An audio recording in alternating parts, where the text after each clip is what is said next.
నమస్కారం భక్తులారా, మీరు చూస్తున్నది జీకేఐ 312 యూట్యూబ్ ఛానల్. ఇక్కడ మీరు చూడబోయే ప్రతి వీడియో భక్తితో రూపొందించిన దేవుని కథలే.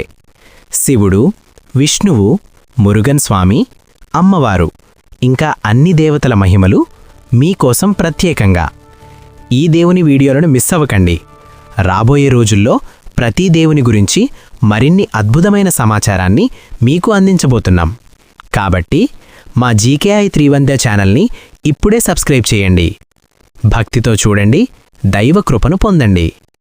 కొన్నాళ్ల క్రితం ఒక సాధారణ భక్తుడు శివుడి దర్శనం కోసం తన ఊరు నుండి కేదార్నాథ్కి బయలుదేరాడు.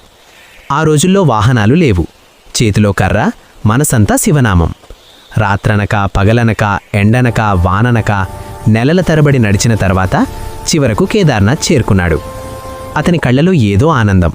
కానీ అప్పటికే ఆలయ తలుపులు మూసే సమయం వచ్చింది. భక్తుడు చేతులు జోడించి, స్వామి, చాలా దూరం నుంచి నడిచొచ్చాను, ఒక్కసారైనా శివుణ్ణి చూడనివ్వండి అని వేడుకున్నాడు. కాని పూజారి నియమాల ప్రకారం మూసిన తర్వాత మళ్లీ 6 నెలల తర్వాతే తెరుస్తామని చెప్పి వెళ్ళిపోతాడు. చేసేదేం లేక ఆ భక్తుడు ఆలయం దగ్గరే ఉండిపోయాడు. రాత్రి కమ్ముకుంది. చల్లని గాలులు ఉగ్రంగా వీస్తున్నాయి. శరీరం చలితో వణుకుతున్నా అతని ఆత్మవిశ్వాసం మాత్రం వణకలేదు. భక్తుడు కళ్ళు మూసుకుని, ఓ మహాదేవా, ఒక్కసారైనా నా వైపు చూడు ప్రభూ అని ప్రార్థిస్తూ కూర్చున్నాడు. అప్పుడు ఒక యోగి తన దగ్గరకు వచ్చి, బాబూ, ఎక్కడ్నుంచొచ్చావు అని ప్రేమగా అడిగాడు. భక్తుడు తన బాధలన్నీ చెప్పాడు. యోగి చిరునవ్వుతో తన దగ్గర ఉన్న ప్రసాదాన్ని భక్తుడికిచ్చి, నీకు తప్పకుండా శివదర్శనం లభిస్తుంది అని చెప్పి అక్కడి నుంచి నడుచుకుంటూ వెళ్ళిపోయాడు. చల్లని గాలి మధ్యలో భక్తుడు అలసటతో నిద్రలోకి జారుకున్నాడు. మరుసటి రోజు ఉదయం చూస్తే పూజారులు ఆలయ తలుపులు తెరుస్తున్నారు. అది చూసి భక్తుడు ఆశ్చర్యపోయాడు.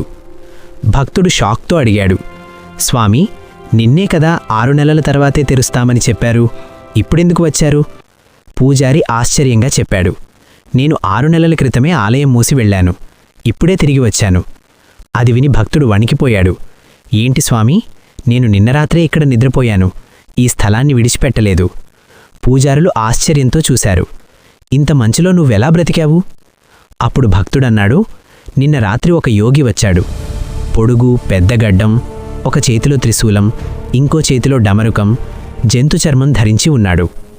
అది వినగానే పూజారి కన్నీళ్లతో భక్తుడి కాళ్ల మీద పడిపోయాడు. బాబూ, నువ్వే నిజమైన భక్తుడివి. నిన్న రాత్రి వచ్చిన యోగి స్వయంగా శివుడే. నీ నిజమైన భక్తుడి చూసి యోగమాయతో 6 నెలలను ఒక్క రాత్రిగా మార్చాడు. నీకు ఇప్పటికే నిజమైన శివదర్శనం లభించింది. ఓం నమః శివాయ.